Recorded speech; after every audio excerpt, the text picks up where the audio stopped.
성남 김성녀입니다. 반갑습니다. 하하하. 뭐야 진짜. 자, 오늘은 아기가 있어서 체감하는 문제들에 대해서 이제 부부가 이제 생각하는 이야기를 해보도록 하겠습니다. 우선 저희는 이제 아기가 한 명이 있는데요. 지금 이제 17개월이 됐습니다. 이제 키우면서 그리고 앞으로 키워가면서 느낄 그런 문제들에 대해서 이제 하나씩 짚어볼 건데요. 이제 첫 번째로는 좀 어떤 게 있을까요? MC야? MC 더 킹. MC 더 킹. 일단은 제일 큰 게 이제 미세먼지지. 그치. 사실 몇 년 전까지만 해도 미세먼지가 이렇게 심각한 줄 몰랐고, 그리고 나는 또 이제 내가 선생님 일을 했었기 때문에 결혼 전에는 이제 아침에 환기하고 막 이럴 때 있거든. 애기들 오기 전에. 그때 이제 엄마들이 뭐 미세먼지 있는 날은 창문이 교실에 열려 있으면 전화가 와. 유치원으로. 그런 엄마들 꼭 있어. 그러니까 중간에라도 그 한 공간에 많은 아이들이 이렇게 움직이다 보면 거기서도 먼지가 되게 많이 발생을 하잖아. 눈에 보이지 않는. 그치, 실내 먼지가 더 많을 수도 있어. 그래서 이렇게 창문을 열어놓을 때도 있고, 아니면 이제 점심시간 끝나고 나서 뭐 이렇게 음식 냄새 때문에 환기시키려고 또 이럴 때도 있단 말이야. 그때 이제 미세먼지가 심한 날에는 선생님 창문 열렸어요. 닫아야 되지 않을까요? 이렇게 전화가 오시는 분들이 있어. 근데 그때는 이 엄마 왜 이렇게 극성이야 이렇게 생각했다. 너무 심한 거 아니야? 막 이렇게. 근데 그게 아닌 거지. 내가 부모가 되니까 이게 진짜 보통이 아닌 거야. 그래서 미세먼지 그것도 너무 막 애들이 일단 나가서 놀 수가 없으니까. 그러니까. 그리고 미세먼지가 있으면 날씨가 뭐 그냥 해도 나고 날씨도 따뜻하고 아무리 좋아도 나갈 수가 없어. 근데 사실 몇 년 전까지만 해도 미세먼지 때문에 막 눈이 아프고 코가 아프고 막 따갑고 답답하고 이런 증상을 막 그렇게 심하게 느끼지 못했는데 지금은 막 미세먼지 막 뭐 상당히 나쁨 뭐 나쁨 이런 수준의 밖에 잠깐만 나갔다 와도 진짜 눈이 피폐해, 눈이 목이. 답답하고 어른도 그런데 애들은 오죽하겠어. 그러니까 또 그것 때문에 또 애들 피부 질환이나 호흡기 질환도 많이 있을 거야. 요즘엔 다 있지. 진짜 거의 다 있지. 그렇다 보니까 다 실내 공간으로 애들이 움직이게 되고 그 임채무 아저씨가 놀이공원 지었는데 미세먼지 때문에 사람들이 안 와서 그걸 실내로 바꾸신대잖아. 몇 억을 막 빚을 쳐서. 근데 이해가 가. 애들이 놀 수가 없거든. 그래. 실외는 미세먼지가 많은 날은 뭐 아무것도 할 수가 없지. 할 수가 없어. 그리고 또 어떤 게 있을까요? 또 다른 거를 보면은 여행 가는 거에 대해서 지금 아기가 있으면은 고려해야 될 상황이 굉장히 많은 것 같아요. 일단은 아이가 24개월이 되기까지는 비행기 표가 공짜.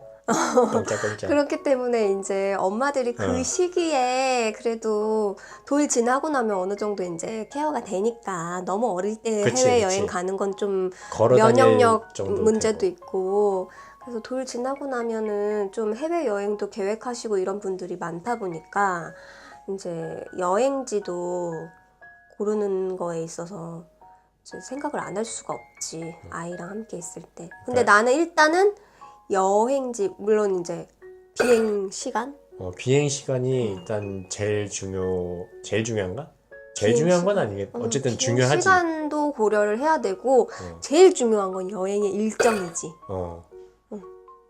그리고 그것도 중요해.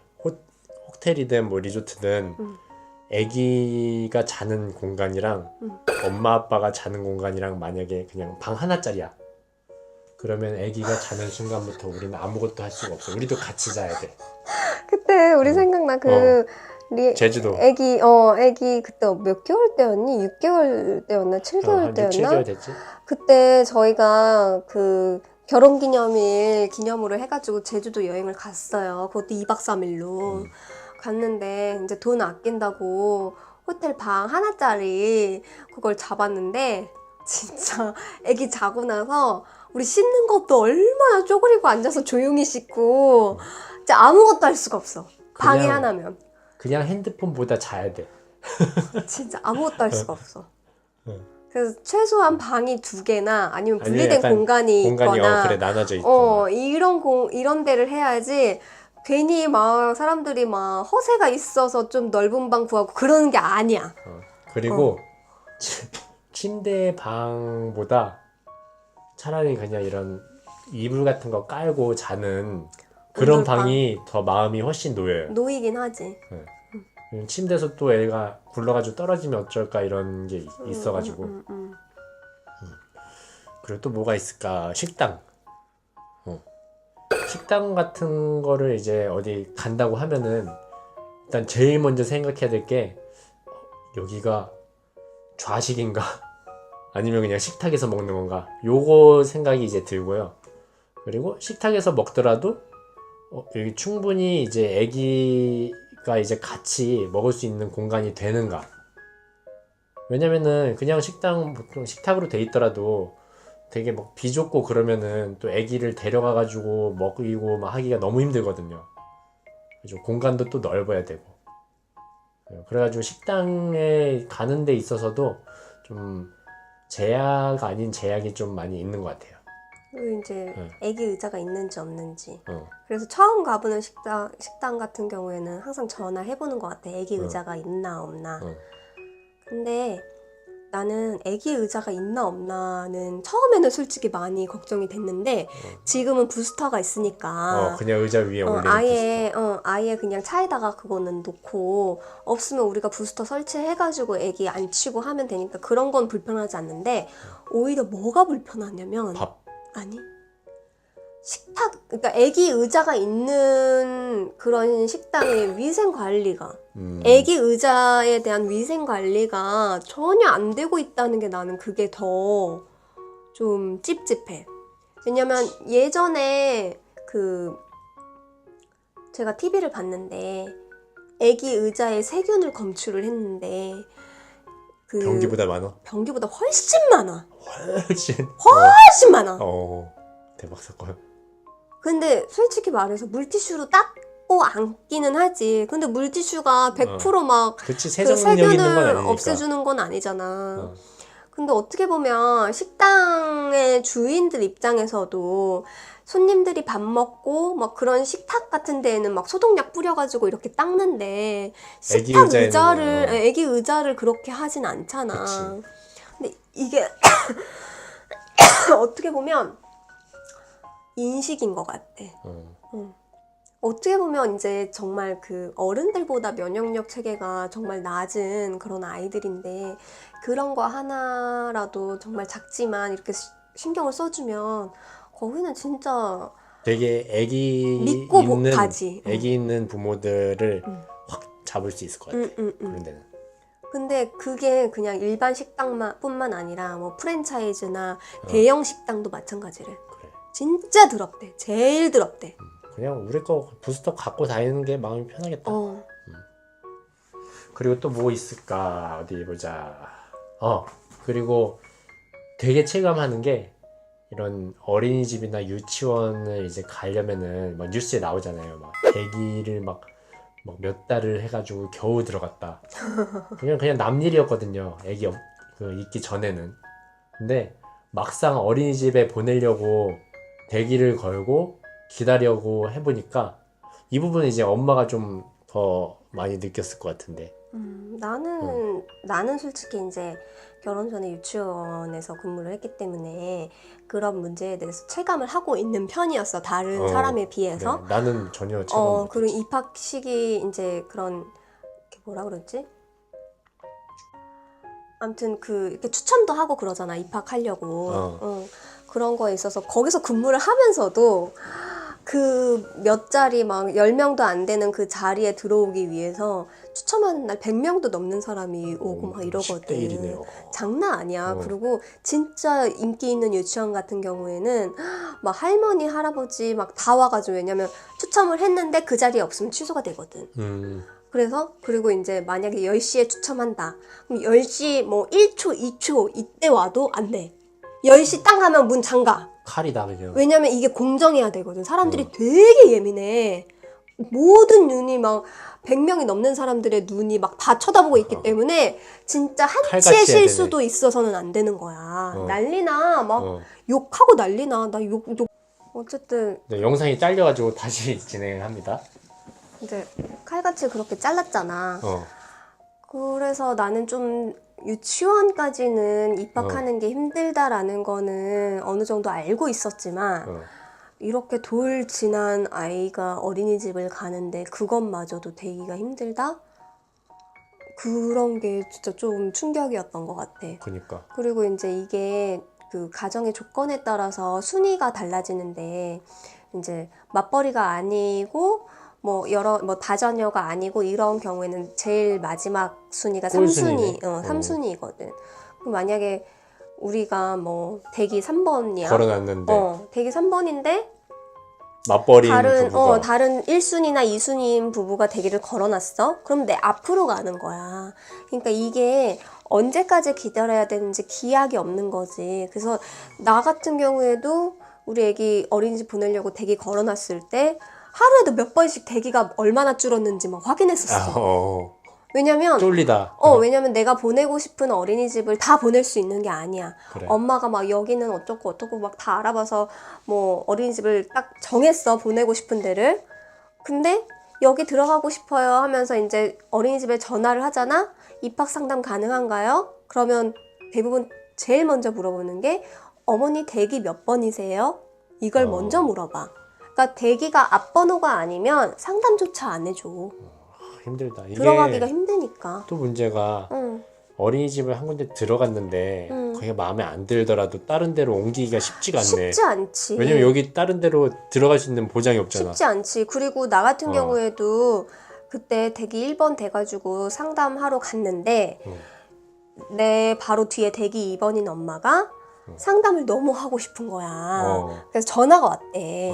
그래서 이제 몰라 거기 이제 기관의 입장일 수도 있는 건데 원장님 말일 수도 있는 건데 어머니 죄송하지만 오늘까지 결정해 주시겠어요? 그날 상담했는데. 여보한테? 그날 상담했는데 오늘까지 결정해 주시겠어요? 왜냐면 뒤에 어머님이 너무 오고 싶어 하셔가지고 저희도 빨리 결정을 해야 되는 입장이라 그렇게 되는 거야. 그러니까 부모 입장에서는 솔직히 그거 어린아이를 기관에 맡기는 것도 되게 고민될 일인데 이 기관이 우리 아이한테 맞는지 안 맞는지 판단하는 그 시간 자체가 시간이 너무 짧다. 너무 부족해. 그리고 문제는 또 이제 이게 사회적인 시선이 TV에서 워낙에 막 그 아동폭력 뭐 이런 거에 대해서 막 너무 많이 나오다 보니까 그러니까 자격이 없는 사람들이 선생님인 사람들이 너무 많다 보니까 어린이집 보내는 거 시선 자체가 별로 안 좋잖아. 자기도 그랬잖아. 뭐 너무 좀 약간 거리끼는 게 이제 생기는 거지. 근데 나 자체도 그랬어. 왜냐면 아이가 어느 정도 의사 표현이 가능해야 어린이집도 보내야 되지 않을까. 왜냐면 혹시라도 때리거나 그러면 아이가 집에 와서 얘기를 할 수 있을 때 그때쯤 보내야 되지 않을까 그랬는데 막상 이제 아기를 키우다 보니 이게 엄마가 힘들어서 보내는 문제도 있긴 하지만 아이 교육상 이게 엄마가 계속 끼고 있는 것만이 이게 능사가 아니다라는 생각이 드는 거야. 애들이랑 같이 어울리는 그런 걸 같이 키워주는 것도 중요한 거 같아. 왜냐면 자기 혼자 부족함 없이 자랐기 때문에 이게 양보하는 것도 잘 모르고 이기적이야. 그렇게 되는 거지. 그리고 이제 물론 그런 전문적인 교육기관처럼 엄마가 그렇게 막 교육적으로 막 해줄 수 있지 않으니까 그래서 좀 더 다양한 경험을 했으면 좋겠다는 생각에 우리도 이제 결정을 하게 된 거고 또 이제 둘째가 생겼기 때문에 또 적응 기간도 있고 그러니까 좀 생각보다 일찍 보내게 됐는데 어쨌든 사회적인 인식이 너무 그 어린이집에 대해서 안 좋기 때문에 거기에서 일하고 계시는 선생님들이 정말 피해를 많이 보는 거 같아. 그러니까 힘들 것 같아. 진짜. 근데 그러니까 안 그런 사람이 오히려 더 많은데 안 그런 사람 너무 많지. 몇몇 그런 사람 때문에 피해 보는 거잖아. 그래서 나는 진짜 정말 그런 나쁜 사람들은 엄중하게 처벌을 하고 진짜 현장에서 너무 고생하는 선생님들은 정말 대우를 잘해줬으면 좋겠어. 그러니까. 그래야지 이런 유아교육기관들도 많이 생겨나고 부모들도 아이들도 믿고 맡길 수 있는 그치. 그런 게 생기는 거고 선순환 이거를 만들어내는 게 중요한 것 같아. 그런 것 같아.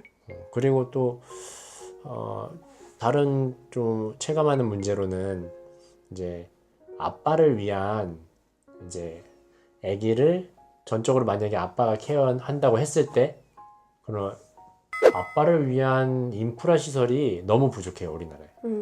그렇지. 백화점 같은 데는 이제 아기 기저귀 가는 그런 데가 이제 화장실이 남자 화장실에도 있는데 그 유아 휴게실도 어. 있고.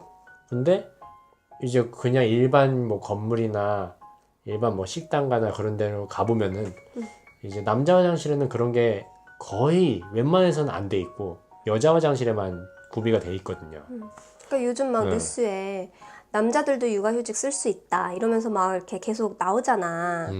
근데 육아휴직은 쓸 수 있는데 일단 아빠들이 아빠가 전적으로 아이를 케어를 하기에는 너무 편의시설이 부족하고 하다못해 아이가 진짜 뭐 큰일을 봤어. 근데 기저귀 가를 수 있는 데가 없어. 너무 빡세. 생각만 해도 너무 빡세. 그럼 얼마나 진짜. 멘붕. 그치. 멘붕. 그러니까 하다못해 진짜 뭐 기저귀 가리대까지는 아니더라도 뭔가 이렇게 아기를 눕힐 수 있거나 뭐 약간 세울 세울 수 수 있는. 있는 그런 판이라도 있으면 뭔가 조금 이렇게 시도라도 해봐. 그런데 그런 게 전혀 없는 거야. 그걸 시도도 힘들어.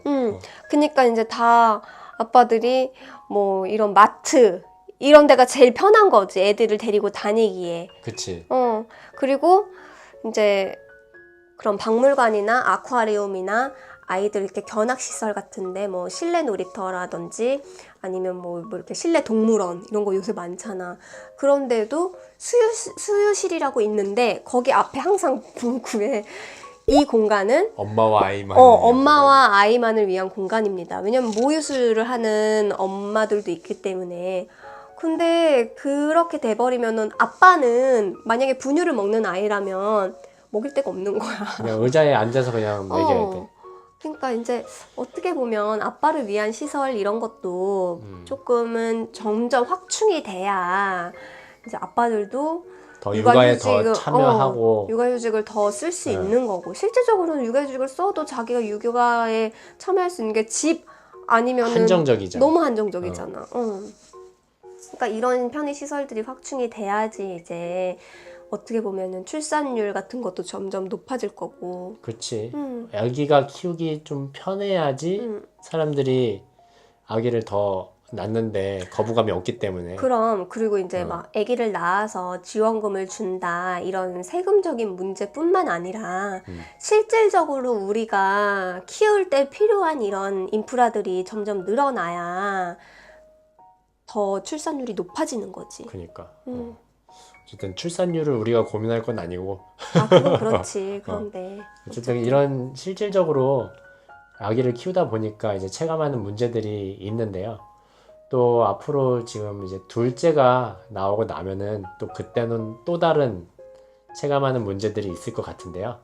그 문제에 대해서는 아기가 나온 후 내년에 2탄으로 뵙겠습니다.